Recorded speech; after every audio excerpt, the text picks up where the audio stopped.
Welcome to the Angry Bird Pod Show. I'm your host, Kyle. This is my pal, Matt. And together, we're going to talk probably mostly nonsense, occasionally stuff about birds, maybe some stuff about some other stuff. But yeah, you're listening and we're going to begin now. So how was your day, Matt? The day was good. Day was good. I like these Thursday record times because there's only one day left to work. True. You know, it's nice. It's a nice way to kind of end the work week. I, fortunately, didn't work today, but yeah, that was a result of some weather. You guys have been getting some weather over there. We've been weathered upon twice. Yeah. In the last 3 days, 4 days. The one last Sunday was the first big dumping, and then a couple days. Yesterday we got a bunch more. And it's still happening, and it might be happening tomorrow as well. But I know you sent me a photo of something. I got a snowblower. Yeah, that makes the job so much better. Dude, my back fell off once last year. Like I've never this is how you know I'm getting old. I've never people always complain about their backs and what I'm like, what are you talking about? And I've had jobs where I'm doing construction, lifting with my back and twisting and throwing shit. I'm like, I'm cool. And then we had a big dumping of snow, and I think it was towards the end. I was getting to that heavy crap at the bottom where the plow piles it all. Slush and ice and Yeah. And my back was getting kind of weird, and I was like, I haven't used these in a while. And then I went in and I sat down, and then I was like, it still kind of hurts. And I tried to get up, and I'm like, whoa, okay, hold on. This is different. And then within probably an hour, I was laying on the ground, just been it hurts so much. Yeah. And there was a numb patch kind of on the one side, and I was like, that can't be good. No, probably not. I pulled through, so I'm alive. But then the other day when I shoveled the first dumping of snow, it hurt, but not the same way. And I was like, I gotta watch this. This could be a thing. Yeah, it can be. It usually is a recurring thing once you do it once. Yeah, that's what I've heard from all the other people that I've now joined the club about. Yeah. But last year, my father-in-law got this snowblower from his friend because it didn't work. And my father-in-law's an engineer, and he's about tinkering and he can fix it. Mm-hmm. So he tinkered around with it for a while, and then one day him and I were checking it out, and the carburetor was just pissing gas out of it. Sounds like the float bowl was stuck. Yeah, there was I think there was gas in the float. Yep. And so we bought a cheap one off Amazon, slapped it on there, and it fired right up basically. But the crazy part was apparently the original owner took it somewhere and they couldn't get it to work. You'd be surprised how little people know about little small engines like that and how they work. Yeah, I don't know where he took it, but yeah. And then that's awesome. You're fine. You're win. Yeah, no, and then my father-in-law, he's got an ATV and a fairly large driveway, so he's made a plow for the front. Yeah, of course. So one of his favorite things is he waits for all his neighbors to start shoveling or snow blowing. Then he rips out there with his ATV and tries to beat all of them, just to I win kind of thing. He'll just Does he get along with them? Yeah, but it's just his own little game that he plays. Okay. Another thing, I try to get mine done super fast so no neighbors come out and ask me. Oh, for you to snowblow? With my snowblower. Yeah. Yeah, that's fair. An asshole like that. There's a guy down the street. He has a ride-on one snowblower, and it's not a lawnmower because he has another ride-on lawnmower. So he's got two ride-on things. One's a snowblower. It's huge. It's a big yellow thing. And sometimes when he's out and he sees me shoveling, he'll come help. And it's 4 passes with his. It's just and it's done. But the best thing that he does is after we're all done, he'll go up the edge of the street and get the stuff against the curb that the plows leave and plops that all on our yard. So when the plow comes back the next time, it's not pushing as much past our houses. Yeah. So we don't get as much of the goop. So yeah, that big hard ridge. There you go. Yeah, Neighbors are nice. I'm not. I'm not the type of neighbor you want. But there are nice neighbors out there. He's the guy on the street that has the tool that you need. So yeah, we were doing some gardening earlier in the spring, and we had some mulch just plopped in the front yard, and I was just gonna like shovel it over because it was close to the gardens we wanted. And he was like, "Oh, you guys doing like I got a wheelbarrow," and he's like, "Come on, Jen," and he just like took Jen into his garage, and then he goes to get the wheelbarrow, but the tire was flat, so he's like, "Oh, I'll pump this up. Do you want a beer real quick?" He's just like the best. He sounds like a tinkerer. Yeah. Yeah. And he the first day we moved in, I was watching the garbage truck because I was like, oh, I guess it comes on Mondays. And he was outside and he walks over and he just goes, yeah, so every other week this happens and this happens. And they come for this on this day. And he just like started filling me in on the garbage collection schedule. And I was like, that was actually the most useful information I could have at this point. Like, thanks, dude. I was like, who are you? Yeah, really. A saint. That's what it is. Well, I'm a little parched, so I got to do this quickly. Oh, yeah. I'm joining you today. Yeah.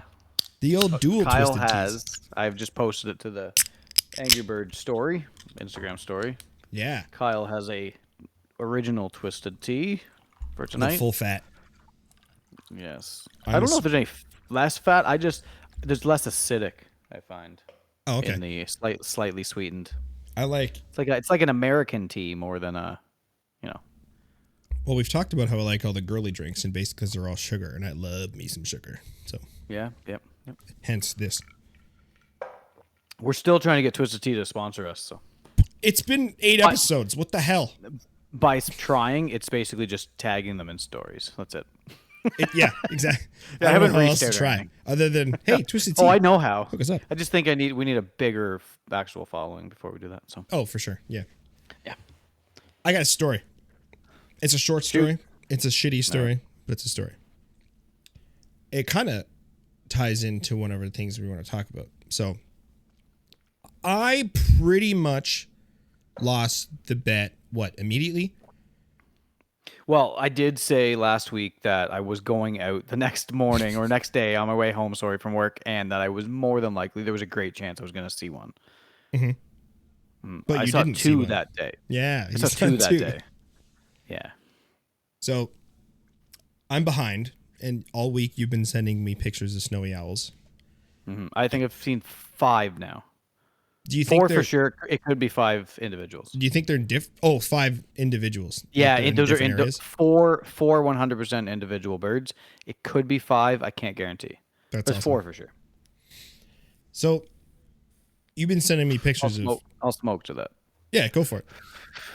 So you've been sending me pictures of snowy owls all week, and I'm feeling a little jealous. So I'm like, earlier today you were like, you should go out and look for snowy owls, and I was like, nah, dude, I'm comfy. Like, I'm not going back outside. Then I sit around for a while, and I'm like, maybe I should go outside. So I was like, I'm gonna go for a cruise, and I have the electric car, right? So I was like, I'll just go for a full battery and see if I can find anything. I don't have like a route. I just have an area, and it's back roads and farm fields, and I'll just cruise around for a while. Mm-hmm. Today was very squally and very windy. So a lot of the roads had drifts on them. I couldn't see too far into the fields, and there wasn't enough snow to kind of determine whether or not the lumps were like a different white, like a feathery looking white, or just the snow. So pickings were quite slim. So I was out there for an hour and a half, close to that probably. So I was like, I'll head back. Going down a road, and earlier in the trip, I had been passed by a cop with the lights on. It scared me because I was like, pulled it behind me, and I was like, there's no way I was speeding. I was going 32. Rips past me, turns down a side road that I was going to turn down anyway. So I was like, I'll go that way. Get to an intersection. There's a truck jackknifed across an entire intersection. So I was like, okay, not going to go that way. Do a 3-point turn. Do my route. Coming home later. So I was like, I should go home now. Accidentally end up on that same road, but coming 90 degrees to it. So coming at the intersection from the other way. And I was like, oh man, like the road I want is like the next one up. So I was like, I'll just go to the next concession over and up. Going down that road, hit an intersection, and in front of me, there's a sign that says no winter maintenance beyond this point. And I was like, a lot of these roads say there's no winter maintenance on this point. And a lot of the farmers who live there, so you know where this is going. Well, I know Canadian rural roads. Like, the nice thing about Canadian rural roads, just to jump on your story there, is they go north, south, east, and west. Regional roads are like north and south. Concession roads are east and west. Everything's big rectangles and squares. Yep. There's always a way to get to another road for the most part. It's great. So yeah, it's great. So I'm like, a lot of roads say that. And I was driving on other roads that said that earlier. So I was like, this is fine. So there's snow. It's blustery, right? And I'm coming up, and it's sort of plowed, but there's like farmhouses on either side of the road. And then we get past the one farmhouse, and all of a sudden I see, not all of a sudden, I'm going not that fast, but there was a drift. And I was like, oh, I've been punching through drifts all morning. So I was like, this is fine. Go boof. But on the other side was like 2.5 feet of like fresh, fluffy snow. And the car just starts going and like slowing down. And I was like trying to go faster. And I was like, this is bad. So I end up stopping, try to go, and I get stuck a little bit, rocket, I move. So I was like, all right, I just got to get back past that drift, and then I'll turn around and go to the next concession. So I'm reversing because I didn't think I could do like a 3-point turn on that road. So I just tried to reverse. It was probably only 50 meters maybe that I went past this drift. Don't you know it? I just beached myself on the drift going in reverse. No. I hit the drift and tried to go through it and pound through it. And the car just went and stopped. So I'm like, okay, put it in drive, go forward. Doesn't move at all. And I was like, uh-oh. Reverse, try to rock it, and the car, like, I've had cars sort of stuck. Like, I used to like e-brake slide everywhere, and you hit a drift, and then you'll like kind of rock it and wiggle your way out. Or until they were electronic e-brakes. Damn you! I know, it's the worst. I like the mechanical handbrake. Yeah. So anyway, so I'm stuck, and I'm like really stuck, and I go outside and I look at the car, and the tires have spun up dirt. So unfortunately they've contacted the ground, and I can tell by the gap between the top of the tire and the fender. I'm like, I'm beached. I'm fully beached. So then I'm like, okay, what's the plan here? So I don't have like rescue kits. Maybe I should, I don't know. But what I did have was a 2x4 and a rug, because earlier in the week when we brought the snowblower, we put it in the back of the car, and they just put a little rug down and a 2x4 so it wouldn't roll around the back. Right. So I tried shoving those under the tires and like getting back in the car and seeing if they'll slip or enough to pick the car up or move it or something. The annoying part, I was like probably 6 to 8 feet from safe, like from clear dirt road. But there's this drift here. It looks like what happened was they plowed up to that point, and there was some of that like hard crap from the road before. Mm-hmm. Can't move it. It's staying here. So I'm like, now I gotta call my wife, grab the other car. So I was maybe only 5 to 7 minutes from home, like not far at all. So I told her where I was, and she came over. In the meantime, I'm like, hey, what's my plan when the car gets here? And I was like, well, I towed the one car with the electric car to a mechanic close to me. So I was like, I have the tow rope actually in the car I'm stuck in. So I was like, I'll thread the little tow hook in, hook it to the other car, and hopefully I can scooch it out. So I put the tow hook in. She's not there yet, so I'm starting to try to dig from certain areas. The second car gets there, and I'm trying to decide what I want to do. I'm in the greatest mood ever, by the way, during this whole thing. I'm not upset or annoyed or pissed off at all. I am very much so. But I was like trying to figure it out. And then I'm like, what did I attach to it's a Ford Focus to tow it? Because like there's no like tow hook thing. There's no little flap. There's no hole. There's no loops anywhere. I'm like, what did I do? And I looked it up online, and the European version of the Ford Focus had a tow thingy in the front, but mine doesn't for whatever reason, because apparently that makes sense. Yeah, it doesn't make sense to me. I We don't need know. it more. Yeah, apparently I do. So, long story sort of shorter. After probably 45 minutes of digging, and I attached the toe one end to the Ford Focus around its I guess the bottom piece of the suspension wishbone. It was like thick, and there was kind of a hole, and then I think I Yeah. remember that's where I did tow it from, but I did it It on was like both sides. Was it like the control arms, lower control arms, Yeah, or I guess something? it'd be the lower Yeah, control arms. yeah. But I was like, I don't want to fucking reef on this thing because I don't want to pull off the lower control arm and fuck everything up and then be like, well, now I have two cars stuck in a country road 5 minutes from home. That would be even more And annoying. no snowies. No snowies at all. No snowies around. No, not but anyway. But I did get the car unstuck. We did get home. Everyone's fine. I didn't break anything. But I was like, my legs were cold. My feet were cold. I had gloves and a hat and stuff, but I was wet.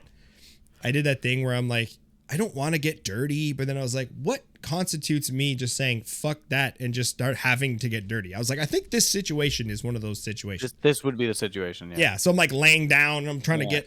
Oh, and the worst part, I had these shitty gloves that had no like rubber on the palms. So I'm trying to use the snow brush, but the scraper end to like carve out and kind of scrape under the car, but it's spinning in my hands because it won't stick. So it's just kind of like my hands hurt from just trying to squeeze this thing. And then I was squeezing the levers of the snowblower this morning, clearing my driveway. So my forearms are all sore. My shoulders are sore. Jen brought shovels. So we're shoveling the car out. We're both in this blustery middle of the field kind of road. So that was my... It's wild how one experience going for snowies is so different from someone else's, and how crazy it could be. I've actually never been in a situation where I've cruised many back roads for snowies and drifts. I've never got stuck, touch wood. But yeah, that's I'm finding mine on my way home, just commuting. Like, oh, I'm just gonna go down this road. Oh, there's one, and you're deliberately going out and then getting stuck. Well, I didn't deliberately go to get stuck. Well, no, you're deliberately going out to find a snowy on your own time and then getting stuck. Yeah. Yeah. So usually insult to injury, I guess they call that, do they not? Yeah. And, like, you deserve that, Twisted Tea. It's been a day, but that's fine. Like I said, we're all safe and warm now, so it was cool. That's good.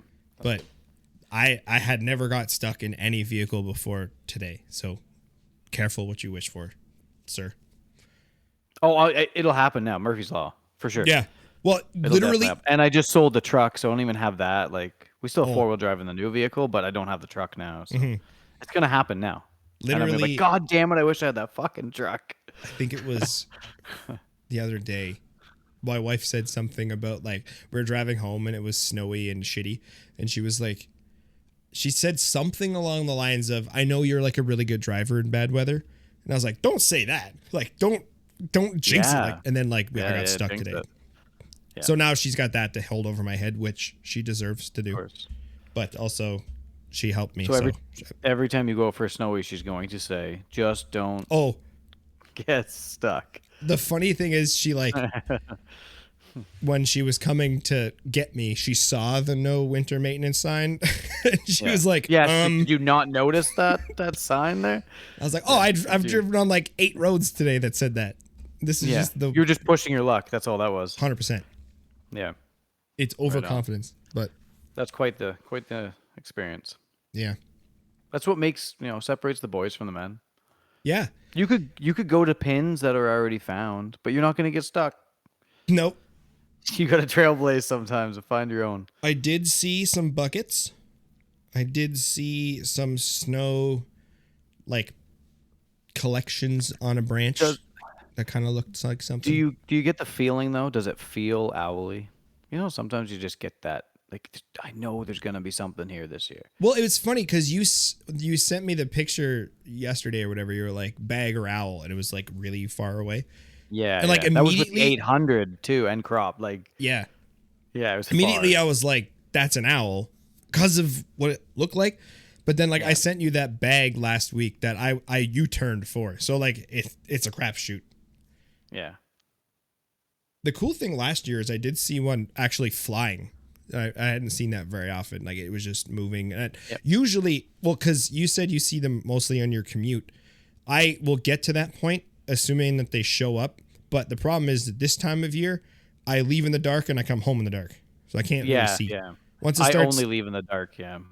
well, yeah, once it starts Yeah. lightening up in Yeah. January, there'll be Yeah. a few I probably Yeah. The drive days start past. to get a little longer, even especially February, March. I'm sure it gets pretty good Hmm. because it's light out till 6:30, quarter to 7. Yep, Yeah. but Yeah. Awesome. nothing so You're gonna far get for yours. me. I You'll know. get yours. I've seen. I was thinking. I look back. I've seen a snowy the last I think 4 years in a row. 3. I think it's 3 years in a row. I think 20 was the first year that I actively looked for them, Same and with then me. Yeah. the other years, and that's I think when we Yep. started talking because I hadn't seen one, and then you were like, "Fucking throw it Yeah. away." 2021 was like epic Mhm. compared to how, like, considering how long I've been doing wildlife, which is only like the 4 years. Yeah, 2021 was like such a great year because it was my spark bird. Because I had 4 of them like 5 minutes from my house, so it was Mhm. just like every day after work or before work, I was on shift work. I'd go driving and I would see at least one, sometimes 3. So it was just amazing. And then the last couple years have just been terrible Yeah, locally, locally. I the little area I drive around, I have pins for like Hmm. mostly just raptors. I saw a nice big flock of snow buntings. I didn't take any pictures of them, but I watched them fly around a field for a while. They're so flighty. Yeah. Like, especially like if you try to get out, one spooks, they all spook. Mhm. I think Kyle Swanson was talking about that in the group, which is it's very true. Like they. Someone was telling me to just lay down in the ditch, and I was like, Mhm. I like bird photography, but I don't know if I like lay down in the ditch type of bird photography for That's my snow favorite. buntings. Oh, I totally would. Yeah, no, I Yeah. know people that do, so But it's fine. I get dressed for that. Like I'm not just dressed to shoot from the car. Like I'll be in snow Mhm. pants and stuff. Because if I find something that's on a public kind of land area, I'll go walk towards it. Or if I find a big flock of buntings, I'm going in the ditch Let me if I have tell the you what I time. wasn't dressed for: getting stuck in the snow. Getting stuck, yeah. You said you have pins all around. I actually added 2 pins to Yep. my maps. My buddy Keith and I went over to that place that I went to a couple weeks ago where I saw that barred owl in a new location, Mm. and we went right back to that other area where I'd seen the bard, and I would say it might be only like a 35, 40 foot radius of this opening in this big, deep, dark cedar forest Hmm. where there's a few birch trees and a little bit of an open sky. So there's just kind of a little clearing. And there was whitewash like at 9 different perches. So this thing's just hanging out in there. We searched for about the first hour of light, didn't actually find it. Checked some other openings adjacent to it to see if it was out on a perch or anything. Didn't come across the bard, so we're like, you know what? Let's just give it a break. Last time I was here was about 10:30 in the morning. We'll come back after going for a little bit of a hike and see if he's out roosting. So we walk around. We're checking out the grounds. I'm showing Keith the area because it's a fairly big area. Mainly looking for like saw-whets and stuff in small little trees. And on our way back, we're walking towards the barred owl, and we get maybe 100 yards from it. And to our left, into the deep forest, we hear crows and a raven just going nuts, Mm. sounding off. And we both look at each other, and we're like, we know what this means. We assume it's the bard. So we walk in, and I'd say it's about 100 yards in the bush. We walk into the bush, trying to be as quiet as possible. Sticks are snapping. There's a lot of loose leaf still in there. There was tall grass. No snow in this area yet, so you're still Oh. getting a lot of that ambient kind of grass and crunching sounds. We get up close to them, and I'm kind of peeking behind trees and trying to see because I don't want to flush what it is. I take kind of one step into the opening, and boom, a great horned owl goes swooping kind of right in front of us and up into a tall birch. And yeah, so that's a second pin that I have for that spot. So 2 times going there, I have a barred owl. I saw evidence of the barred owl the second time, and now we've seen this, which I believe to be a male, because he's pretty skinny and long. You know how they kind of Mm. have that look. No, I've never Females are seen just one. like, oh shit, you haven't seen an adult. No. So typically the females seem to be a little bit more, I would, for lack of better terms, rotund, Thick. thick. Yeah, like like sharp. What was that? Focus distance, focus Focus thickness. thickness. Yeah. Yeah, so thick. And the males seem to be a little bit more slender, slightly shorter, and a little bit more like slender in the face. And that's what this one was They like. have a nice So I figured it'd be a jawline. male. They do have a nice jawline, yeah. Yeah. Calvin Klein models. Yeah. And so it was nice to actually be there two times in a row and see two different owls. And the reason I kind of bring it up is because when you were driving around in your fields, I was like, do you kind of get that feeling that something's there? Like this is kind of a special spot, or you're going to see something soon. It feels owly because this place has, since the first day I stepped on it, before I even ran into that barred owl. And then now I'm two times with two different owl species. So I think this could be a really good area that could produce. Nobody goes there. There's hunters. I know that can be an issue kind of during rifle season. We're out of rifle season now, so I don't worry about that. But yeah, that's all I really have to kind of share it with is some hunters once in a while Hmm. looking for. I'm assuming some deer. Right now, I don't know what they're. I guess they could be deer hunting with bows, but Every yeah, it time, seems to be like a really good spot. every time I've thought this seems owly or this seems somethingy, I haven't found anything. So my track record is bad for that feeling, but I'm glad Well, that I it's not consistent with everybody. I think that I've been in that situation where I'm like, this feels owly, but didn't have experience of finding an owl in habitat. It just felt like an owly spot. Whereas Hmm. now, like if I see the habitat of a great horned owl, it kind of makes sense if I find one in there. Whereas I'm not just going to a random spot and going, oh, it'd be cool if an owl lived in there, just because it's a pretty spot. Like kind of the experience of finding owls in areas kind of like prompt you to go, yeah, this reminds me of this spot. Yeah. Then you're kind of like, maybe this type of owl is in it. And traditionally, yeah, Yeah. And that's what I there try to certainly can remember. be.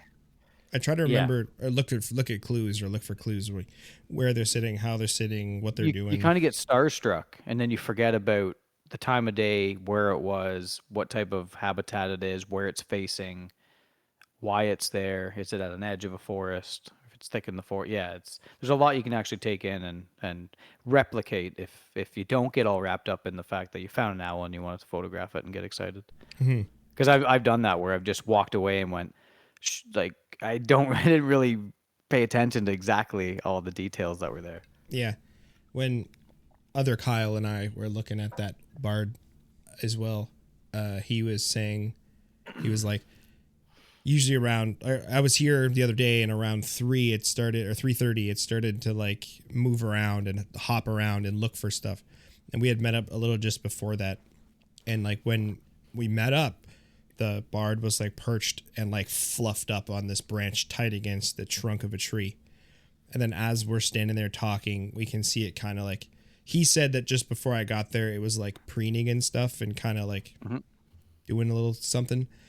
And then like we started hearing like squirrels crunching around, and then it started like just triangulating in on all of them. And then it hopped down to another spot, and then it flew off after a squirrel, and then it landed on a squirrel's nest, and then it hopped over to the stream and looked in the stream, and then it hopped like we followed it for probably an hour, but like not annoyingly. Like it definitely evaded us a couple times in there, and then we just saw it again. The one time it flew into this other part of the woods, and Kyle went one way and I went the other way, couldn't find it. So then he walked a different way, and then I walked another way, and he's like, "Oh, it's over here." So then it just was like sitting fairly out in the open. And then from that spot, it flew back into the woods again, and we're like, I don't know, kind of went where we thought it might have been, and we were walking on the main path of the place we were at, and it was literally on a tree on the edge of the path, like 4 feet away from us. We just happened to be walking. We're like, oh shit, it's right It's there. right there. Yeah. And it was just staring at the path, like looking at us. And we backed up from it, and it stayed there and looked around and was looking at stuff. There was nuthatches and chickadees calling it out. Mhm. And then it went into another part and stayed on that like one thin pole that I kind of showed you it was on. Yep. Yep. And then we left it there because it got dark. Such a benefit of having something like that in an area that's kind of so busy with Mhm. foot traffic. Yeah. Because I think that's going to work against me in this spot because they're a lot more wild. Hmm. like definitely not habituated. Certainly gunshots going off for a good portion of the fall. Hmm. I'm sure they are used to that, but they're definitely not used to just people like stopping and going, "Oh, hey, what's up?" Like you can tell they pay attention to you a lot more and they stay further away from you. So I don't know if I can train them by my existence, just being there, Hmm. for them to be a little bit more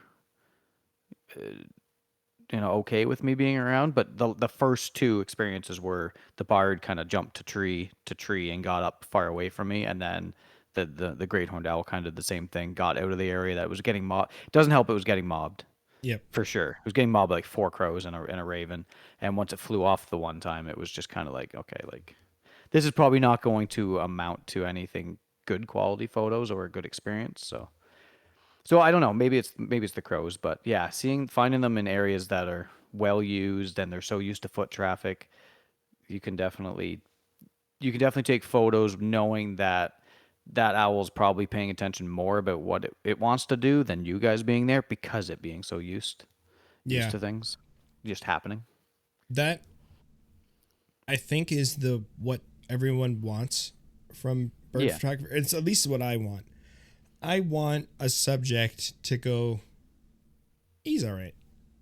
Like he's Yeah. and like And I've had it. you want the photos to reflect that too. Well, usually I find that when it's sort of being that way, it's easier to get shots that I want. There was one time, I think I've mentioned on the podcast before, but there's a shot of a redstart that I took that I really like. I literally just had my head in a cedar that was beside a trail, and Yeah. I saw it bopping around. And just a few times, it stopped fairly close to me and like looked and stayed there for a second. And like every other time I've seen redstarts, I've heard them at the top of pine trees, Yeah. the Yeah. very top. And I was like, I'm always getting shots of under their wings or their buttholes. But this guy was eye level with me, and I was like, hey man. And it was great. And I shot it with a full frame 600, and I filled it without cropping. And I was like, that Yeah. doesn't happen with warblers hardly. Not So, regular, no. Kareem says in Quebec they just literally like are always right in front of you certain times of the year. mhm. Doesn't really happen here as much. Like you said, they're up high, or they're forced down because the bugs are forced down because of rain or something. You kind of have to shoot in that type Yeah. of The butterbutts, situation. the butterbutts and palms and the common ones I find, the yellows, they'll Yeah, be the close. palms they'll be on the ground sometimes, Yep. Yep. bobbing that tail, stuff like that. I love the butt. Me and my sister are at a beach a long time ago. Like we used to rent this cottage, and there was I was going to call it by the name we call it, which is the story. There was a spotted sandpiper going across the beach, and they do the butt bob too. So like Yeah, walk they and do. go boom boom boom. So we just called it a butt for some reason. Yeah. So like every time I see one, I go, it's a butt. Yeah. That's I was like 10 or whatever. That's the only way. Like if I'm there early on the beach and I'm not sure what is what, I can tell which one is a spotted. I'm not sure I can tell which one's a least or which one's a semi palm or which one's a sanderling, but I can definitely know which one is the spotted just by the butt bob. I can't even tell what those are when I'm after when I look at my Peterson guide. I'm like, what the fuck? Yeah, we talked about that. Like, Matt, what color were its legs? I don't know. I don't know. They were mud. One was yellow and one was black. Oh shit. Yeah. There was a mud colored one and a slightly Yeah, well, different colored mud I one. have seen that. I'm like, why is the right leg like dark? Or it's in It's shadow mud. or yeah. Yeah, which is shadow. Yeah, yeah. Yeah, they're usually, especially fall, because I haven't shot shorebirds very often. So like the fall ones all look like fall warblers kind of. They're all just brown. So you're like, I don't know what this one is, but it's cool and I like that they're in front of me. So I'll just shoot them. You're kind of in like an anti shorebird area. It's like I'm against shorebirds. Down with That's shorebird. the area. The area is. Yeah. Like you have to travel for them, and so do I. But I only have to travel. I do have a local lagoon, which I know you have a kind of semi-local lagoon that does do well. But to get to Lake Ontario, it's only about 45, 50 minutes for me. Whereas to get to Yeah. Huron or Georgian Bay for you, or the Lake Ontario is you're in the middle of all that. I'm in the middle of nothing. Nothing. There's Snowy nothing. owls. You There's can get snow. good That's snow literally arrows. all I get. And I was thinking about this. Shorties, potentially shorties. So, okay. So Kyle sent me a picture that someone posted on Facebook. They didn't say where the bird, anyway, he sent me a picture of some shorties and it was in my county. And he's like, the pictures had a certain type of cow and like a RV in the picture. I like these. Yeah. Yeah. So I've been keeping my eye out for this type of cow Dissect it. and this RV that's parked. And today I spent probably 5-10 minutes looking at these cows, trying to see if there was a trailer or RV in this place somewhere, but I couldn't find it. So I think it's a different farm. But like that was the second thing I was looking for. Come across it? I probably can't. Like that'd be amazing. Maybe it was the farm I was stuck out front of for an hour and a half. Could you imagine they're just watching you while you're trying to shorties take are your like car? Right? Yeah. The fuck. Yeah. So I was like, I would love, and that same person posted some last year from fairly close to me, but they wouldn't tell me where they were from. She runs like bird tours in the area. Oh, so you're just not using the right mice then. Yeah. I don't know. I don't think she's like that. I'm not going to get into. They're all like that until they're not.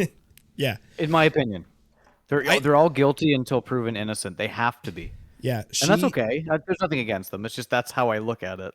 She seems to. They're in the money making business. I don't know her. I've talked to her on Facebook, but she seems to genuinely care about the animals. Like from what I've talked to her about, which it could be lip service for sure. But she's trying to make money. I'm definitely not saying she's baiting.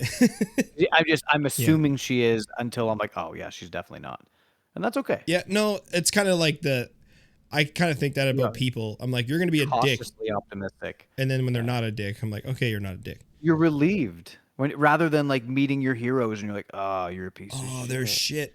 Like we were talking about Chris D'Elia before this, and I was like, "Oh, he's bad." He's like, and you're like, "Yeah, I actually like been kind of like gravitating towards his stuff." I'm like, "He actually is pretty funny." I'm like, other than that whole like 17-year-old statutory rape thing, you're like, "Wait, what? Oh, what?" That doesn't come across the reels when I'm flipping through Instagram. Like kid, marriage, 17-year-old. Yeah. Anyway, he took his lumps, but yeah. Yeah. Yeah, I'm hoping to find either that farm or. Yeah, that'd be epic. Some shorties. That'd be sick. Praying for him. I'm probably going to go out, not to the same road, but a couple of other times this weekend to see if I can find anything. Yeah. I'd like to find something like local. That's my goal. I think Sunday's supposed to be pretty sunny and maybe even a little warm. So they might have been more. My thought today was if there was any around, they might have been sheltered up just because it was so gross. Oh, yeah. The last the ones that I've found lately have been, because it's been windy, are just tucked right in. Mm-hmm. Yeah. Low to the ground, tucked into a corner of a field or some sort of structure on the field. And there's so much of that, like, especially like the ones that you're sending me are like, even on the like cut off like corn stalks, they're just like pushed up tucked beside him. And there's so much of that around me. And I'm just like, do I have to look at every single row of this? Kind of.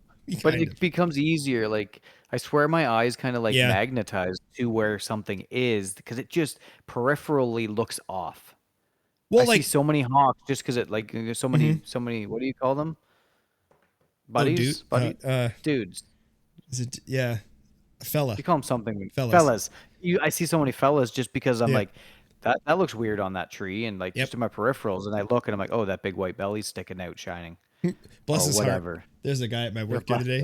He goes, "Yo, I saw osprey," and I was like, "No, you didn't," because it was like a week ago. And I was like, "You did not." He's like, "It was a white thing, and it was sitting on a pole." I'm like, "It was a red-tailed hawk, 100%." On the way home today, my buddy thought he saw a vulture. That'd be cool. But it was a harrier because they kind of have that same thing. They're just way lower to the ground, and they're smaller. He goes, and "No, thin." He doesn't know that, but he's like, "Oh, there was a turkey vulture in the field," and I'm like, "No way." No, there wasn't. And I looked, and it was a hen harrier, and I'm like, oh, "Okay, yeah." I understand why you thought that flight pattern was the same because it kind of is. It's kind of similar. I love just much lower watching harriers. They're I saw. Yeah, I went out through Tuesday, and I saw 3 males in a little area of my just 2 minutes from my house. Mm-hmm. 3 separate males, and I try to get photos of them, and they're pricks. They know the Mm-hmm. distance to stay away for Mm-hmm. your photo to be shit. Like, Yep. Them just and enough that your kingfishers photo are the is same. shit. Yeah. Yeah. But I feel like I have more time with a carrier because it's like it's off into the field. It's off in the field. It's gonna come towards me. And I'm looking at my photos, revisiting it, and every like 30 feet it's turning and its eyes are looking right at me. Like, you motherfucker, you know I'm here. Mm-hmm. Mm-hmm. You know I'm here. Yep. They stare it at you and they're like, I'm gonna bank this Yeah. way actually. Yeah. I had two bank over the road over my car as I'm driving, like two males in the Mm-hmm. same spot. And I got out, and the other one banked off and used the wind to fly off into the field. And the other one just went to the other side of the road and just flew away from me. Yep. And I'm like, "Argh, this is so frustrating because you don't know how many, like, I see just as many male harriers this time of year as I do kingfishers in the summer. Yep. And I have equally amount of good photos of each, of Yeah. both. Every once in a while, So many people right now are like agreeing with this, yelling. I hope so. But then that's the worst because you'll get some schlub who's never posted a good picture in their life on groups posting a crispy picture of a harrier or a kingfisher, and they're like, "How the frick did you do that?" No. I Tours. don't get it. Mice tours. For kingfishers, just throwing mice at them. Like, what the Yeah. hell? No, they do work. The right mice. You need to get the right species, but yeah. Tiny mice. They look Kingfishers like love fish. mice. Yeah. They probably would eat a mouse. One of my dream shots is I want to get a picture of a turkey vulture in the snow, because there's usually like a couple weeks in March where you might get like a snowy day that they've come back for, but I've never been able to pull it off. But that's one of the bucket shots I want. Yeah. I wanted a good shot of a turkey vulture in the snow. Like, I don't want it to be like 9 miles into the back of a field. Okay, so let's transition into the topic of the day. What makes that turkey vulture shot good to you? The shot that I'm imagining. So in this case, there's like a shot that I'm envisioning that I want this shot to be. Mm-hmm. There is a chance that I could take another picture of that I would also consider a good shot. But what I want is like a big old not dead, but like a gnarled tree with turkey vultures sitting in it. But what I want is that like layer of snow on the branch that it's sitting on, and then a turkey vulture, and then like more branch. So like maybe if you're looking at the picture landscape like you should be, I want it to sort of bird to be crossing the top and bottom third line, like rule of thirds lines. So I want it to be about that big, but then have tree on like one of the sides of it, just like a trunk and like a branch with snow on it. And then if there's snow falling at the same time, that would be chef's kiss. Well, you could always add that in post. Yeah, I'm not going to do that. The urethral snow. Urethral? Erythral? Ethereal. Ethereal. Urethral is your pee hole. I might have had too much of that. You had some too much twisted tea or something. No, the vape pen. Oh, if your urethra stick. Talking, I'm gonna hit one more time. My urethra stick. There was so last year with work I did this thing called Coldest Night of the Year, where it's this like fundraiser thing, and you go for a walk and you can raise money and blah blah blah. So I did it in a nearby city, and I show up to do the walk. It was cold. It wasn't snowing, but there was snow, but it was kind of going away because it was like late February. And there was like 10 turkey vultures sitting in these pine trees. And of course I don't have my camera, but it wasn't the shot that I wanted, but it was the closest I've come. And I was like, almost, but I didn't have my camera or anything. I was like, this is close. We're getting there. Another bucket shot I have that's impossible. I'm pretty sure it's impossible, but I came close 2 years ago. I want in the same frame a goldfinch, a scarlet tanager, and an indigo bunting. Yeah. Without AI. Yeah, just the primary colors. I think that's when I first started messing around with AI, and I sent you one, and I had the birds all messed up, but the colors were right. The colors are right. Yeah, the bird. I think the blue one had the crest or something. It was like completely backwards. I do find there is some use there for compositional homework using AI. Yeah. So because if you really describe your photo to it, and make small adjustments and refine it, you could kind of come up with something that then you want to try to replicate in the field. Hmm. I think there's a guy, I think, is it Birding by John? I was talking to him last year when I was doing it, and he had started to kind of do that. He had a few ideas, like a tuft titmouse somewhere where he lives, and he was like, I want to try this kind of low angle. Here's the AI idea. And then he'd go out the following weekend and he would try to recreate it with like a wide angle. That's And interesting. then he posted like the results, like AI did this, I did that, who did better. It was actually kind of cool. Oh, that would be So it interesting kind of like, series. yeah, it was Yeah. interesting. So I think there's uses there. So you're saying you can use AI to figure out what a good photo looks like, and then try to recreate a good photo in the field. Yes. Interesting. Yes. I believe you can. Yeah. Do you think, like, okay, here's a dumb question. Do you think AI is possible? So, like, AI looks at pictures that are posted or sent wherever to learn what things are. Yeah. There's a lot of bad pictures out there. So, but usually when you see the picture that people have created with AI, it's fairly well like composed and stuff. Where do you Well, think if you the bad notice, pictures information goes? probably I'm probably feeding it a lot, but No, I'm for sure. I haven't really figured out what it's. I want to see the Um, pictures from the AI trained on my pictures.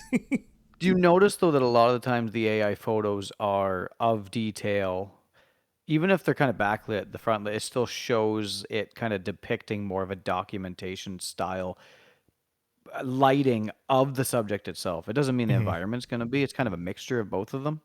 Yeah, So I certainly don't think it's taking like silhouette photos and small and frame photos into consideration, that's true. That's true. right? It's probably taking more of the documentary. I'm sure eBird, Hmm. That's fair. any type of documentary from National Geographic. Oh, by the way, National Geographic, I just want to congratulate our buddy Rain. He actually got one of his photos that National Geographic wants to use of his puffins. Oh wow. I just found out today. So I just want to congratulate him because that's a big one. Everyone wants to be National Geographic.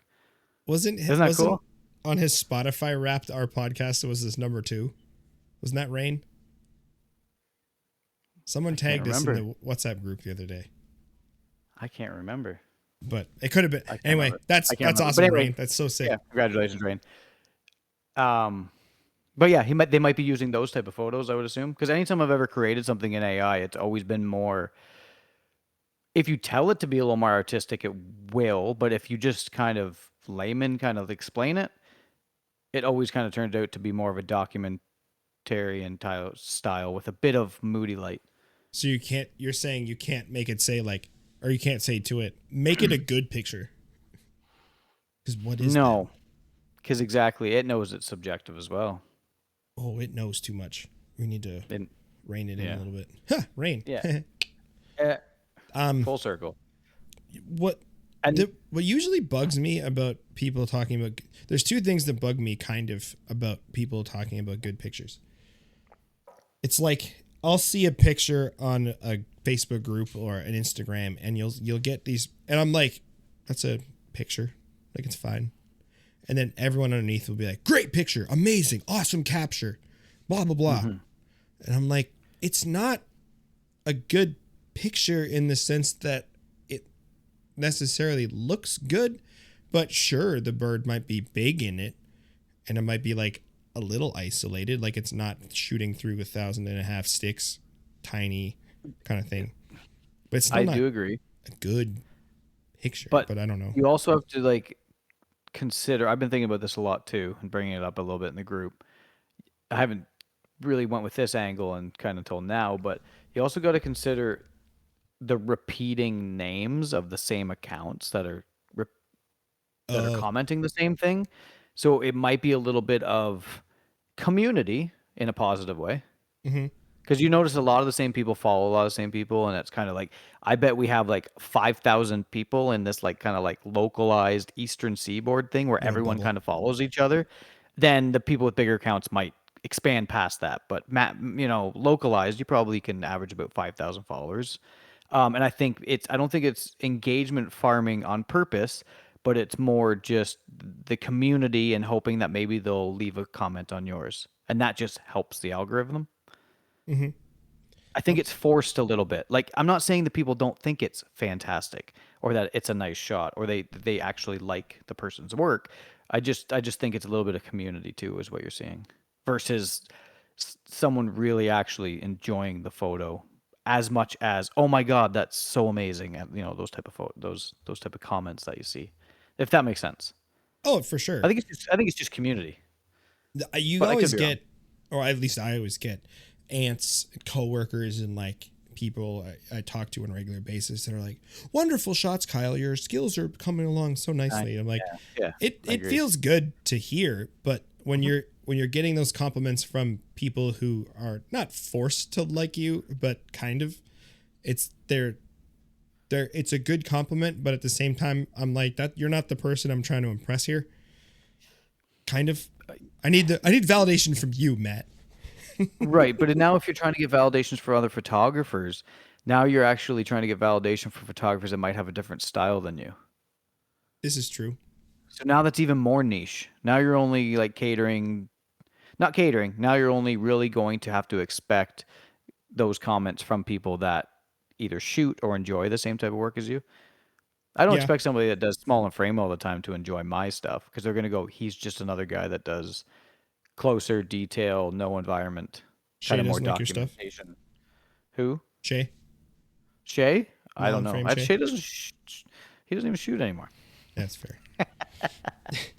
Um, yeah, you're right about the styles thing, and I've thought about styles before. I did more thinking about that in with doing like knife type of photography and product type of photography that I did before bird stuff, because like I would see, and there's still people that I follow and talk to on a regular basis that are good photographers that don't do any wildlife stuff. And they're like, I can tell when I see a picture posted, I'm like, oh, that's John's picture or that's whoever's picture. And like they have a look. And I've always kind of like wanted that. But then at the same time, I kind of treat every picture individually. And then when I look at my Instagram, or I'm sorry, my Lightroom, I don't want to see the same presets on all the pictures in there, or I don't want to see, because like certain pictures to me have a different mood. So like recently with that bard, I took like thousands of pictures of him, and some of them, the way it's sitting, I'm like, oh, I think this one should be darker, or like some of them, like this one is more like it needs to be more true to life color wise, and some of them I'm like, oh, this needs to be brightened up a little bit, maybe I can make it look more autumny or something, I don't know. But like it's the rest of the picture to me kind of makes it want to feel a certain way or set a certain Yeah. color palette. But Right. then other people are like applying the same look to every picture because that's their style, and I don't Yeah. know what to do. Like I don't know if that's the way I'm doing it is wrong, or the way they're doing it is wrong, or if neither are wrong and it's just something. No, I don't think either are wrong. I do think that's a lot of people do try to get some sense of a style where like you can say that's a Kyle shot. Like that's a Kyle Bain photography shot. Like I know just by kind of going through the feed that that's your shot. It's You got do know your that kind of about me? stamp. No, I don't. I'm Okay. actually saying like I actually don't, and I don't even think I know that like people know that about me either because I kind of do it more like you do. It's more individually based on the day, the species, the setting, what I did with it, maybe even some frames of that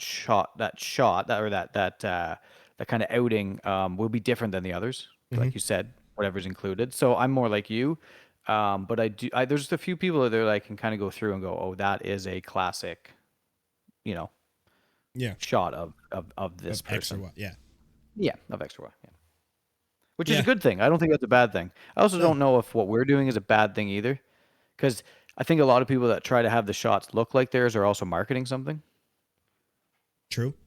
And I Yeah. don't think we're not even marketing each other on this podcast No. very much, but like I like we don't anti-market really myself. market. Yeah. We don't really market ourselves. It's just kind of like here's a photo that I've taken recently. Hmm. Yeah. This week at work, someone asked me if I sell my photos, and I was like, no. And she's like, oh, if you do, like, I might buy a couple. And I was like, I don't know even where to start with that. Like, all right, I feel the same $8,000. way. Like, It I feels don't like know. less work and more enjoyable to just not have to go down that road, doesn't it? Yeah, I know for me personally, Currently. like, well, Yeah. for me personally, when the moment a hobby sort of starts becoming like Yeah. a Yeah, we've business, touched on that. yeah, I Yeah. lose it. Yeah. And I don't want that to happen with bird photography, at least yet. Yeah. Yeah. So like the issue of the what makes a good photo to me is someone will automatically assume that something's not a good photo because it is X. X could be regularly seen, overdone, front lit, detailed close up Instagram shot, Okay. right? So You're someone will saying, automatically go. Some well, people will automatically discredit it because it's just like been done before. oh, okay, There's a movement sure. currently right now that tends to be different is better. Doesn't matter what different is. Like that whole blurry wedding photos trend. Yes. Yes, exactly. Hmm. Exactly that. There's this thing that because there's so much out there right now and there's so much content to take in and you see so many of the frame filling tight technique forward type photos that the ones that are more obscured and taken at from a different angle or taken on from a different approach are automatically better and there's actually a little bit of a pop culture thing going Hmm. on inside wildlife photography where wildlife photography is almost actually turning into nature photography, not wildlife. Wildlife to me Hmm. is the species, the subject itself, and you can add a little bit of environmental into it. If Mm. you go too far or make the bird not the main part of of the photo, bird, animal, whatever it is, Hmm. and the landscape kind of takes over, I consider that nature. Now I consider that an actual completely different category, in my opinion. They could still be both included in the same competition in theory, but now you're critiquing something that, in my opinion, is a little different than the other. Because I'm so like not math forward or science forward, but I kind of think that more that way than like artsy. I'm like, I Hmm. wonder what the percentage bird to picture would be to make that switch in your mind. So it's like Yeah. how What small or like how, is it? 5%? A 5% yeah. of the frame of is the subject? Yeah, I've Yeah, like thought how about many this too. pixels versus of the bird like are of the bird versus how many pixels are of the whole image. Like what's the ratio that makes it change from a Yeah.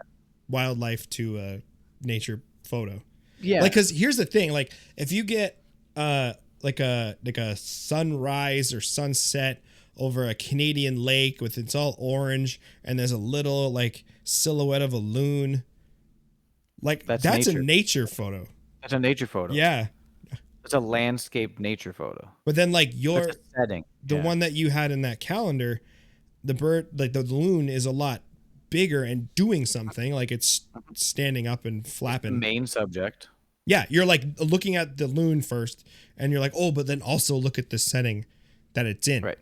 You The just kind fog of in the blew my mind a background. little bit with just the difference between a nature versus a wildlife Well, because photography. people are That's just kind of cool. automatically taking a side because they've seen something too much. So now the different thing is automatically the thing in now.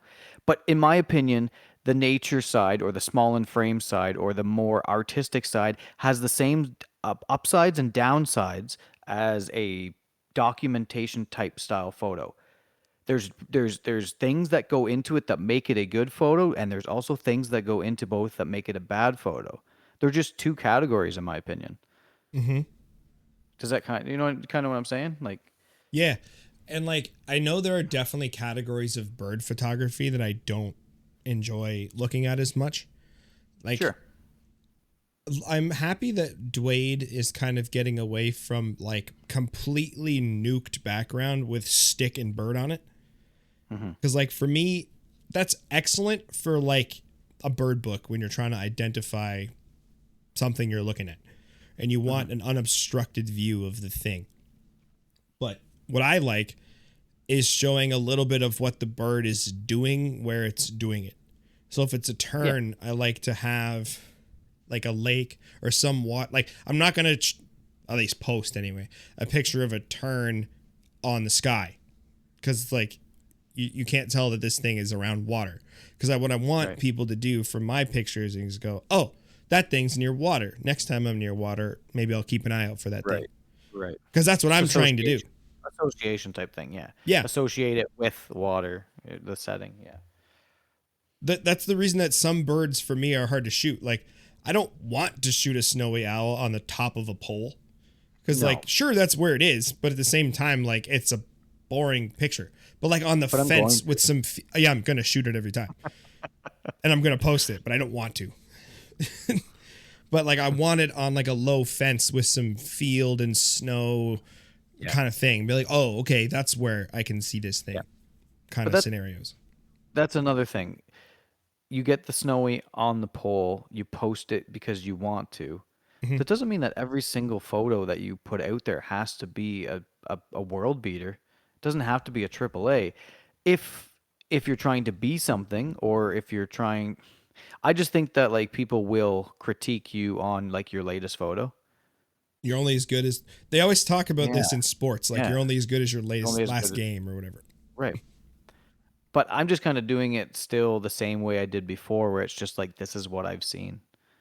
You know what's funny about I love AAA photos. I love AAA photos. Don't get me wrong. I love those top quality photos. Just, they don't come all the time. And if that's all you're really hoping for, then pack the car, remortgage the house, or sell the fucking thing, go to Grand Tetons, and stay there for 3 months and get your shit.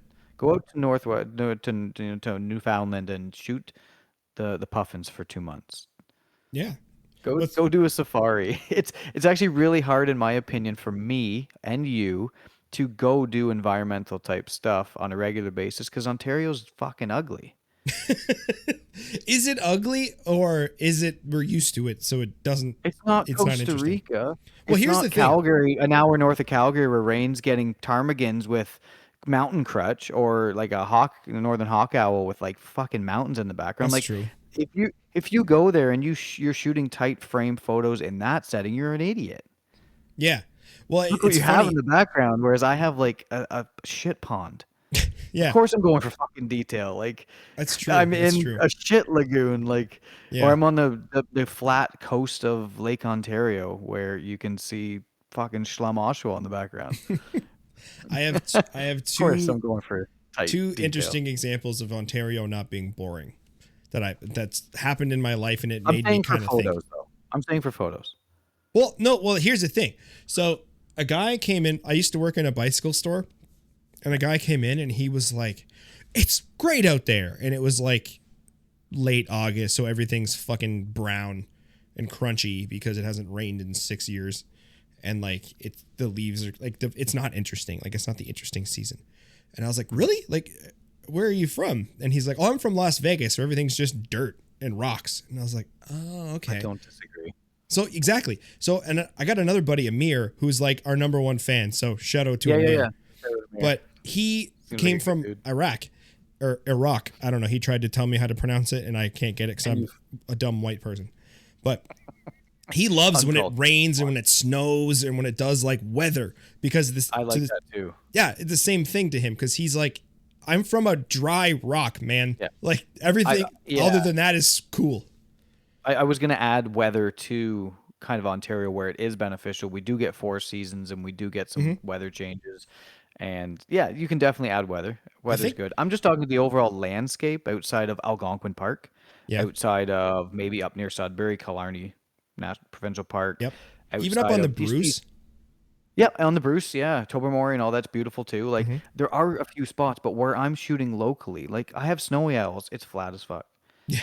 When I go shoot Lake Ontario, it's Lake Ontario. It's not very good. The waves aren't very big usually. There's nothing really appealing to it other than like this beach, open landscape area where I can kill backgrounds and give you a bit of leading lines with the waves and kind of incorporate that, because I don't have Northern California, Monterey Bay or whatever kind of rocky I want to go back so bad. With whimbrels sitting on and California gulls flying over. Like, I don't have that. California gulls are gross. They're just bigger. It just came to me. Yeah. Do they have like a dot or something, or they have something on their like face? They might have a red thing on their chin. Yeah, something red. But they're also like a really... Actually, one of the cool things about them is they're massive. They're huge. but they're like a really cool gray. Like they're kind of a clean white and a clean gray. Like herring and ring-billed gulls kind of are like that dirty brown gray thing. Like it looks like snow in like February. You know what I mean? It's that salty, ugly gray. But the California gulls are like a dark, clean, good-looking gray, like almost like a millennial gray. I don't know if you've heard that term before. I have, yes. It's kind of like your basement, actually. Now that I'm looking at it. Yeah. I got a dark slate here. And yeah, yeah. This is kind of like skiing, that color, by the way. Oh yeah, and this is called Which is Which. Oh, not that you paint guys names are so ridiculous. Yeah. But like they're everywhere. They're just like normal gulls, but they're different because I don't have them. Right. So when I visit my family in California, we've been talking about wanting to go back to California so bad because around Monterey Bay is one of the locations where they release the captive bred California condors. Condors, yeah. And that's bucket list bird. So I'm like, I have family live down there. I like being there so much because one of our other favorite places is Tobermory, and it kind of feels like a bigger Tobermory in a way, like in Monterey. And there's like sea otters to see and like shorebirds and like all that's like, it's just the best. And there's potential to see condors. So like, I want to live there. It's freaking great. Is there potential for snow on a branch where it could be sitting? No. So California condor in the snow. That's huge bucket list. Where do the vultures. Oh, I'm thinking of the Himalayan. What do they call that? Andean? Not the Himalayas.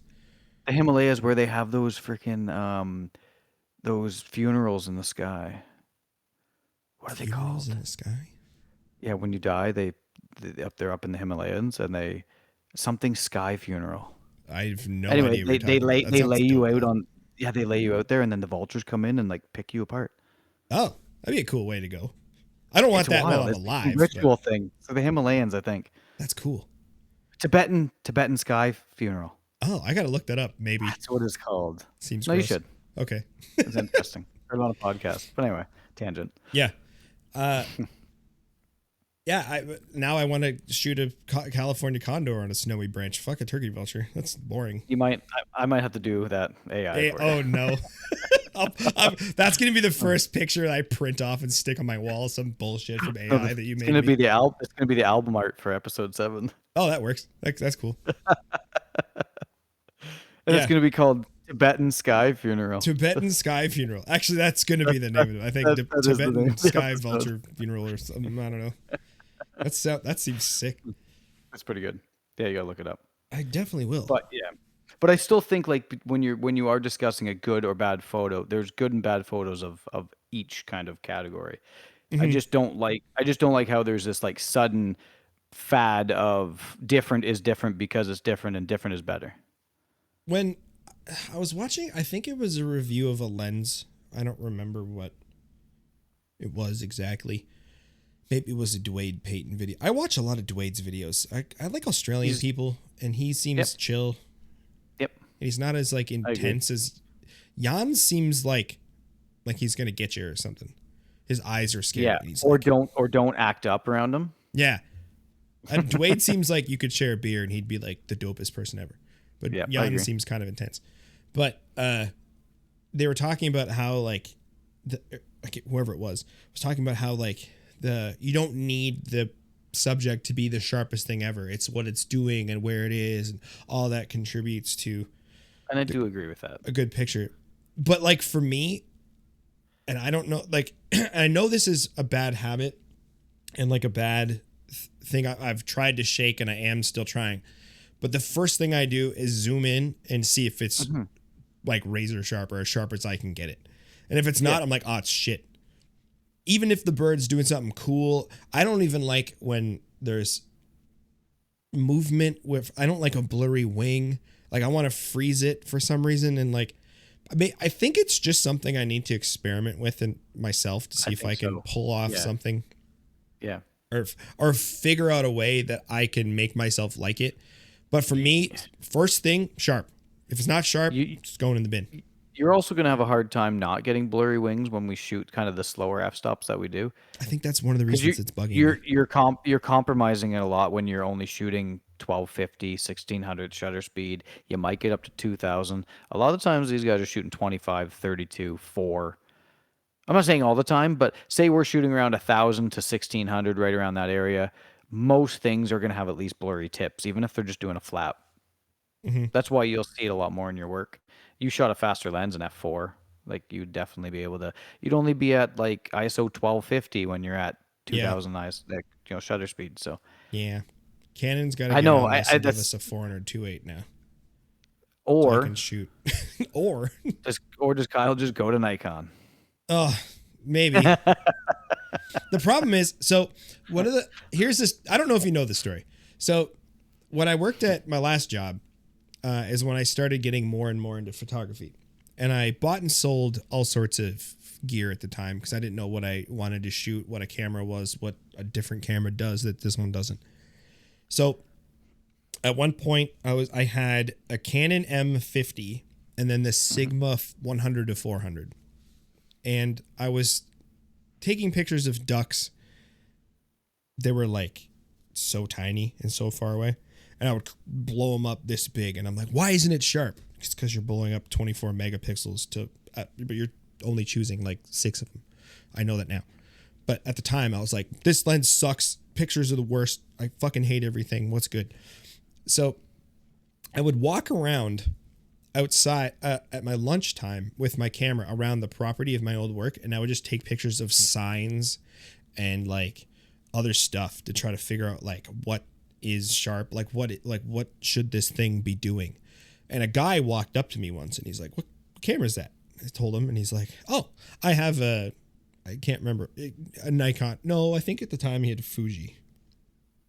And anyway, so me and this guy, his name's George. I don't think he listens to the podcast. His last name, I think he's some kind of Eastern European. I don't even want to begin to pronounce his last name, but if you're not listening, George, but if you are, love you. He currently shoots a Nikon Z8 and the 400 4.5. And he's had more cheap stuff. Like he had the original Z50, and then he had the Nikon 100 to 400, which isn't a cheap lens, but a different, like he's had different setups and like DSLRs. He's pretty well versed, but he loves Nikon. And he's been contemplating going to the Z52 and the 180 to 600. So he's been the driving force behind me wanting to do that. And he'll go take a trip to Toronto to visit VizTech and play with stuff for like a half a day. And like he'll come back and tell me excited. I'll get texts from him. When Nikon releases something, I know George will be texting me within a day or two. And like I've held, he had his Z8. I think he had a Z6 too before that, if I recall. And they're comfortable. And like every time I see a Nikon picture, it just has a look that I like. I don't know if it's colors or one of the things that Canon does that I know that I like from other companies is certain models for other companies won't put an anti-aliasing filter on the lens or on the camera sensor. So the Sony A7R series doesn't have anti-aliasing filters, and most Nikons I believe don't either. So like they have that razor like too sharp almost look that I like, and that's when I zoom in on stuff I'm like, why is this soft? But the reason they do it is because on like certain tight patterns, like a tight patterned like shirt or something like that, you'll get like really weird wavy lines because of how the pixels are interacting with the subject or like an aspect of it.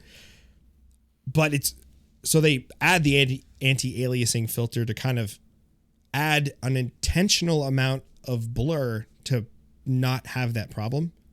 But then like it doesn't have that like tack razor pointy sharp that I really do like. So I'm like, I've shot Sony already. Nikon didn't have a mirrorless body that I was excited about for a long time. Now they have a couple, And that lens is really tempting to me because I miss shooting the Sony 2-6. I kind of miss the Sigma 60 to 600, but then I remember how much it weighed, and I'm like, I don't need that in my life anymore.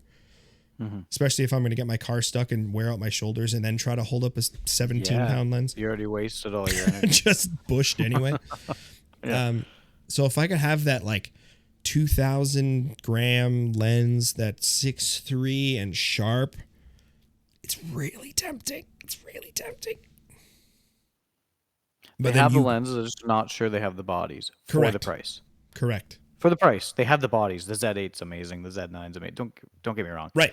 But 100%, I would bolt an R8 to that lens if I had the capability to do that. The R8 being $2,000 less than used, at a full frame package. I mean, it's hard to. It's hard. Really hard. I just don't like that. That Z52 shooting its burst in JPEG, and I like JPEG. It's fine. I wouldn't want to rely on it always. It's all JPEG. I've been watching videos. So other than 11, I think it's 11 frames a second burst. Correct. Mechanical. It's 11 mechanical, and you can shoot 15 or 30 with normal JPEGs. It's not even fine. It's normal. I agree. Yeah, I remember that. So that's interesting. But we've talked that's about... That's a terrible, like, crippling hammer. Talk about the Canon crippling hammer. Well, that's a bad one. That's a really bad one, in my opinion. We've talked about how we rarely shoot at our camera's highest burst rate. And we always, like, for the R7, I shoot at 15, and the I know, but R8 I shoot at 20. But it's raw. But then I stick JPEGs in Lightroom and just use those and only use. I don't want to be shooting. I don't want to be shooting raw and then hearing the clack clack clack of a mirror moving, or not a mirror, but sorry, a shutter moving around. Yeah. And I can't shoot as low shutter speeds. So now, if I want to show low shutter speeds in those low light areas and situations, now I got to shoot JPEG, and now I don't have the ability to adjust them like I normally would. That's a crux. That's something that you're gonna have to deal with. Yep. Positives and negatives. There's always trade-offs. Sorry. I've had a couple recent Nikon thoughts that I'm just like, so one of my thoughts is buy the Z6 III because it doesn't have those problems. No, it doesn't, other than the price. So basically what I would have to do is take all of my Canon stuff, sell it and get the maximum of my Canon for that. And that's the amount of money I have to buy whatever the next thing is. Right. So with Nikon, I'm thinking Z6 III. Then temporarily, I buy the 2-5, their DSLR lens, maybe. Buy an F mount Sigma something or Tamron something, 150-6, either sport or contemporary, whatever, until I can get the 180-600. Or do I go buy the 180-600 and sacrifice a body, so the Z52 or something like a Z6 II, then I'm losing eye auto tracking and all that fun stuff that I've grown to love. But then I have the lens that I like, and then maybe later I can buy the newer, then that's how he does this to me all the time. Literally. And then I tell him my opinion, and then he goes, well, that's you. And I go, yeah, you asked me for my fucking opinion. And I'm like, no, you can't hold this against me, fuck's sakes. But I also argue, then just get the 200-800 and stay with the R8. Because eventually they're going to come out with something that's a 600-6.3. And they will. Why haven't they yet, though? So my theory is that I don't know what their lens kind of, They wanted to be different, I think. So they're like, okay, people shoot this 600 on these other two, but then they crop anyway. So let's give them more millimeters. But then we can't give them more millimeters that weighs more. So they have to make it weigh the same. So therefore it can't let it in as much light, because in order to let in more light, it would have to weigh more. So you end up here. And then I was doing some math. This is how far I've gone. They have trade-offs too against each other, for sure. Yeah. So I've started doing math. So I'm like, okay, I shot the R7 on the 60-600 for a while, and I'd always shoot that thing at 600 at f6.3. So what does that equal, sort of, in when you do the conversion of the crop sensor? So it's 960 at about f10. So it's similar-ish to shooting that. So it'd be similar to shooting the R8 on the 200 to 800, and sort of. So I could get the same kind of look that I was getting with that rig on this. So then I was like, that's the same as me shooting the Z50 Mark II on the 180 to 600 as me shooting the R7. But then I'm going down from 33 megapixels to 20 because the Z50 Mark II sensor is like 8 years old because it was the original D500. It's like nine years old. Yeah, I'm pretty sure. Yeah. Which is a great sensor, but it's just, why is there such old technology and even processing in this stuff? It doesn't even have the processing power to shoot 15 at RAW. I think they did that to try to make people buy the Z6 Mark II. They're like, or 3, sorry. They're like, and then you hear Canon talking about a or an R6 III, and you hear Canon talking about the R7 II, and you hear Canon talking about an R9. I mean, I don't know if there's an R9, but you know what I mean. They're just filling in the gaps. Yeah. Which, it's funny because like heavily body forward Canon and the lens lineup that Nikon has the most interesting thing in my opinion, but only if you're willing to spend more money. I'm just not.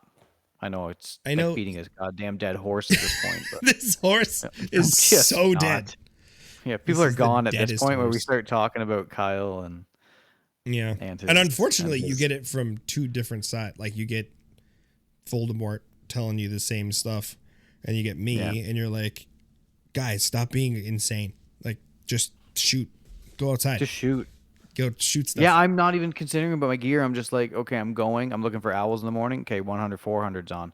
And the 800 might not ever get put on in that situation, certainly this time of year, because I'm trekking through woods and looking for owls that are close up. I'm not thinking about, trust me, a 500 f4 would be wonderful. A 7200 2.8 would be great. You know, I've shot a lot of the fast primes when I was doing doing portrait. I understand how good they are. The 100, the 135, the 85, the 7200. I've shot all those. They're great. I don't know. I just think that I can get stuff that I'm happy with. No, and I'd rather go out and put my time and effort and research. If I'm gonna sit behind a computer or I'm gonna sit on my phone and research something, I'm gonna research where I can fucking find some shit, and I'm gonna go find it. That is probably a more worthwhile use of your time. I think it is. For sure. I think it is. I really think it is, because like they say, like just grab a camera and just go. Yeah, and like I don't disagree with that, but I know. You like other things. I get it. I do, and I like trying stuff. Like it's part of, like we've talked about that. It's part of it for me. Me too. But at the same I like time, trying like a new track of woods to go trek through. Right. Yeah. I want to go to the same woods with a different camera. Yeah. Yeah. I know. No, I get it. And like we both know our positions. Then it gets brought up. But and then I'll come at you late in the day. I'm like, what about this one? What about this other off the wall lens that we haven't talked about yet? And you're like, it's the same thing. Like you're just stop. I don't know. I just don't know. Unless you're going to the 400 4.5, you're going to a 500 5.6 PF, you're going to. That was another thought I had. One of those. I don't know why you would even switch gears. Just sell the the R7, sell the 100 400 maybe, sell the 800 for sure. Get the 200 800. Enjoy that thing. You're seeing Kyle has the exact same kit. He has my old 200 800 that I sold him, and the R8, and look what he's getting with it. Gorgeous photos. He was like, did you ever try this lens from Matt? I'm like, no, you fucking bought it too quick, you jerk. Like I wanted to, and he was like, oh, Kyle has it now. I'm like, damn it. I unloaded that kind of about after 3 weeks. It's a great lens. I want to buy it again used when there's some available, because I want it for a cheaper price. I've seen some 180 to 600s already on used, and I'm like, Nikon people have too much money. Carl's buying horses. He has a third fucking horse now. I don't even know. I don't know. He drinks fine like bourbon whiskey or whatever he drinks. Good man. He has horses. He's basically Yellowstone. He does fit the bill. Yeah, he does. And then he shoots Nikon. And he has a Tacoma. And he has fucking short-eared owls on his property. He does. Go away. Kick rocks, Carl. Kick rocks, Carl. We've already used that one, I think. Nikon guys are just. They like to spend a little more money. Well, Canon, don't get me wrong. There's Canon guys out there walking around. I just find there's also, I know a lot of people that shoot budget Canon gear because it's available. I Yep. don't know if the other two have budget shit. So it just makes me think if you shoot the other two, you've spent more money. Sony kinda, Nikon kinda, sorta now, but only like one option. Yeah. Like And Canon's Carl got takes like gorgeous 5. photos. Like I can Oh tell yeah, that Carl's 400 4.5 is a phenomenal lens. that lens is I also know ridiculous. I also know that he is somebody that knows exactly what he's doing with it. Because when he does drone work or he does commercial work for doing Volkswagen or he does whatever he does, he's a storyteller. He knows how to compose. He always gets the photo. He's gonna get good stuff. But yeah, that 400 4.5 is a beautiful lens. It's a step above the budget for sure. Yep. When George For posts sure. pictures with it, I'm just like, look. He showed me Yeah. a sharpshin hawk in his backyard the other day. He took through a window, and it was like the Yeah. sharpest goddamn thing I've ever seen. And I was Yeah. like, when I shoot through my window, granted they're old windows, but it looks like they're all wavy and not in focus and Yeah. just messy. And I was like, Yeah. how does that make any sense? They're amazing, and I will never actually say they're not worth it. I just think that you can get good stuff with budget gear. Definitely. You're still gonna hang in there. You know, you're gonna enjoy yourself. Yeah. I'll still probably stew about it. Usually I find March. March for me is camera changing season. So usually through Christmas Because and you like holiday. Because I'm not shooting. and you're getting, yeah, and then you're getting ready for the spring. Yep. So I'm like, ooh, what can Yeah. I shoot? What can I fuck up a chickadee picture in the spring with this time? Yeah, and I'm not gonna sit here and say I don't think about gear because obviously I do, but it's always like it stops me at like, what's my return on a lens I could sell? Oh, 600. Okay, never mind. Yeah. Never mind. I don't have I sold my R10 already. I got $1,000 for that. I can get $1,100 for the pair of lenses. What am I going to replace with that? Yeah. That's the thing too. Let's go, chat. Let's just shoot. Yeah, no, Let's go. you're right. And Yeah, that's one of but the you have things the that's stopping me. R7, so that Yeah. helps. You could get the 200 800 by selling those 3 items and keeping the R8 You and think have so? one kit. Yeah, This is my beast right here. This is my owl finding device today. Because I was like, if it's out in the middle of the woods, I should probably have the crop factor on the 800. But I brought I have the the rest of it 800 with on me. when I'm doing snowies. Yeah, Yeah. because you never know where you're gonna find them. And often I'm like, is that a bag? Is that a bucket? So you need the Mop. 800, the binoculars, a mop. Yeah. Yeah. Yep. But yeah, I've been doing math, and I would still be out a substantial chunk if I could get what I would want for the 7, the 800, and the 1-4. Mm-hmm. I'd like to keep the 1-4 because I really like it unfortunately I really like it. It's a great light walking around whatever lens. I don't want to always walk around with the 2-8 or this 800, right? I agree. The R7 or a crop sensor on the 1-4 is incredible. It's a great little kit. I can't fault it for anything really, Yeah. but it doesn't stop me from wanting more different stuff. Yeah, I think I do actually like shooting the R10 and the 400 kit more than certainly the R8 and the 100 400. Mhm. I might actually like shooting it more than the R8 and the 800 just because of the versatility. Mm-hmm. But I can't get past the performance of the R8 itself and the ISO capabilities, and I Mm-hmm. need that. I need that in my life. So just pair it with a nice lens later on down the road, and I'm golden. But for now, I'm just gonna find as many things as I can so that when I eventually get there, this is a lifelong thing, in my opinion. I'm hoping Finding for me it finding ends up finding like that. areas, finding areas, having those dependable things season in, season out. And as you get older and you have the ability to have more time, As I time's get another older. thing. I don't want to spend 7 grand on something that I'm only going to use for an hour every other You weekend. have like 14 kids. What do you mean when I get older? I have 2. I know. That's 14 more than I have. That's 2 more. I got to go back to school. Math Anyway, is hard. yeah, no, that's fine. You should raise some kids. No. No. Can 14. you imagine Anyway. that? I'd be the worst. No, you'd They'd be be good. stuck It in a changes field. you. It changes you. I'm gonna get mine out soon with me. They're Oh, getting yeah? to that age. My daughter's 8, so That'd be she's cool. getting to the point where she can tolerate not getting bored. That's good. Yeah, that's the plan. I can't even do that. That's true. You get yourself stuck. I get And stuck on and I that, start the music. No, I'm kidding. oh wow, just That would be hard actually- cut. Bye. Yeah. I mean, we could, but yeah, I don't know. Like I'm not. There's a level that I get in my head where I'm like, okay, I'm doing it. I'm not there yet. I'm just contemplating, and I like to do this pros and cons list for a little while first before coming up with something. Yep. Just know that when you hit me with something, it'll be from my perspective, my response. That makes sense. That's all you That's have. all. And Yeah, like, that's all I have. yeah. And I know 99% of the time when I suggest something that you're like, yeah, no, because of this reason I've said already. I'm like, yeah, I know. But like, I'm hoping for that 1% where you're like, actually, that's a great idea. It's never I did gonna say happen. that about the 200, 800. That's The one of the 200 only ones I actually have. Yeah.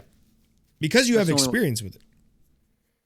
Uh, yeah, that does Well, play it's into adding effect. to the decision. Yeah. It adds to it because I can confirm, like, yeah, that would actually be a good all-round lens for you. Because ultimately, one of the things I haven't mentioned today yet is like I want the ability to zoom. I think I'm a zoom person. I don't that. think I'm a prime person. I think that's why I've been using my 100 400 a lot more. Even through the fall, I used it a lot more because I do like the zoom. Things can be too tight too often. Don't get me wrong. So And it the is minimum nice to, focus distance is nicer on the yeah. 2 to 8. Yep. Oh, it is. Oh, that's why actually people say that it's sharper. It's not sharper than the 800 in my opinion. I think the sharpness is the same, but something is going to be sharper if it's at 12 feet and not 20. Proximity is key. It's just proximity. Like, yeah, it's sharper. It's because you're zooming into its fucking nostrils. Like, I Fucking noticed that so nostrils. much. Like small little songbirds, you can literally, if you go into 800 at MFD, like you're clipping tails and heads on a chickadee. Oh yeah. Like that's it. That's in there. That's almost headshot for a chickadee at minimum. You're the chickadee's focus best friend at that point. You could put your arm around him. Yeah. Yeah, exactly. I don't know. One But day. I like that. Anyway. It's the most logical move because like I'm already on Canon, so it's like And it's hard to replace that R8. yeah. In my opinion, I just think it is for what you get and then what you'll have to give up, whether that's financially or technologically by not spending as much to go to the other. Two things that brands. I tried to hate that I now like a lot from you are the 1-4 and the R8. So I think that's why ultimately I do value your opinion is because you've proven me wrong twice. At least twice. So I'm like, well, clearly he knows what he's talking about somewhat, or at least he's coming from. I think I've proven Educated. Voldemort wrong like 19 times. I don't think that's too But- difficult. But he's still okay with it, and that's fine. That's good. Like he's okay with making the wrong decision or the decision that ends up being. I mean, he does shoot something Panasonic. No, I know, but I'm not even trying to slander Got him him. anymore. Like this at this time, it's like he's okay with making the decision and going through these changes, and I don't think it really affects him that much. Whereas with me, it would just be it's too much extra bullshit that I'm not focusing. Like you said, like it's better to focus on finding things Yeah. and getting content, or I wouldn't call it content, but getting photos of things that keep me wanting to do this. Because if I keep getting new cameras and then I don't have anything to fall back on, or I don't have a seasonal spot to go down and get some good quality photos and come home and be happy with, then I'm not really ever gonna know. I'm not gonna feel happy with the gear, or it's That's gonna take fair. a lot longer. You Totally know, fair. And I think Just go shoot. I'm like Voldemort, where I'm like, I'm okay with these sacrifices to learn what it's like to shoot this thing. yeah. But at the same time, then I go, I really miss that other thing sometimes. Yeah. I understand. Yep. I get it. 100%. Well, we've exhausted our note of notes. So I think We did. We got through it. But we didn't touch a ton on what makes a good photo, because such a big topic. there's no such thing. There's no such thing as a good photo.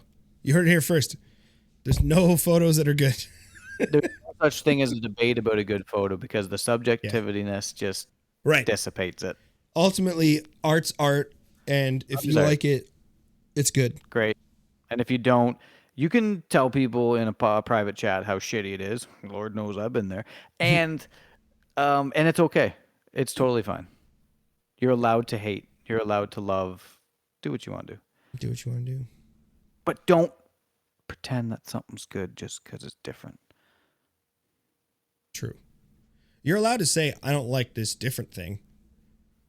Yes. But it's not because it's different that makes it good. Correct. Yes. Agree to agree. Cue the music. Cue the music. I've been yeah. Anyway. Yeah, no, I think this is a good spot to stop. So check us out on socials. Mine is, what is it? Kyle.boehm.photography. Matt's and I'm _Matt Parrish. Perfect. That's it. Hit us up on our Angry Bird Pod page on Instagram if you want. Someone send us a freaking email to read. I want to read an email. For crying in the Kyle wants to read an email. Just send me anything. Wings by Rain, again, congratulations on your Nat Geo. Send us a little email legit. To read that Kyle can read on air. Yes, I will happily read. I'm calling you out, Rain. Or Cam. I'm calling Amir out. Amir, who's not a photographer at all. I want to read something from Amir. Amir, send me something to read on air. Perfect. Awesome. It. All right. I'm going to cue the music, and that'll be right. Meow. Love you, Matt. Love you, Kyle. Love you. See ya.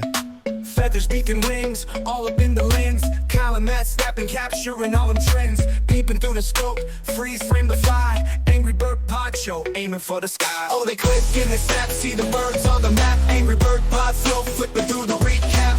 Kyle and Matt, dropping wings on blast. Tune in next week, this one never in the past.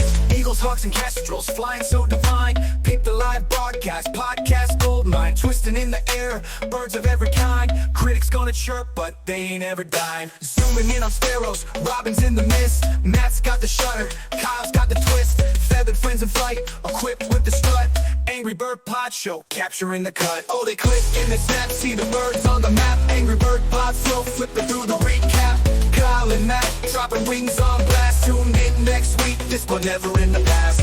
On the twilight, watch the colors flash. Birds of every shade in a photogenic dash. No need for fame, just the birds flying free.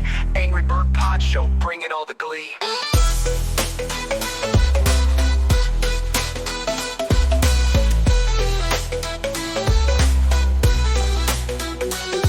Oh, they click and they snap, see the birds on the map. Angry Bird Pod Flow, flipping through the recap. Kyle and Matt, dropping wings on blast. Tune in next week, this but never in the past. Eagles, hawks, and kestrels, flying so divine. Keep the live broadcast, podcast goldmine. Twisting in the air, birds of back, so by brain Matt, dropping wings on blast. Tuning in next week, this but never in the past. In the past. Tuning in next week, this but never in the past. In the past.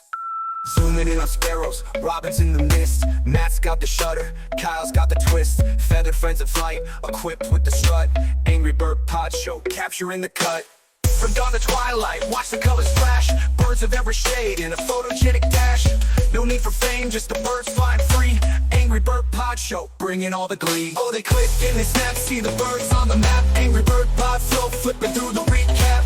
Kyle and Matt, dropping wings on blast. Tune in next week, this but never in the past.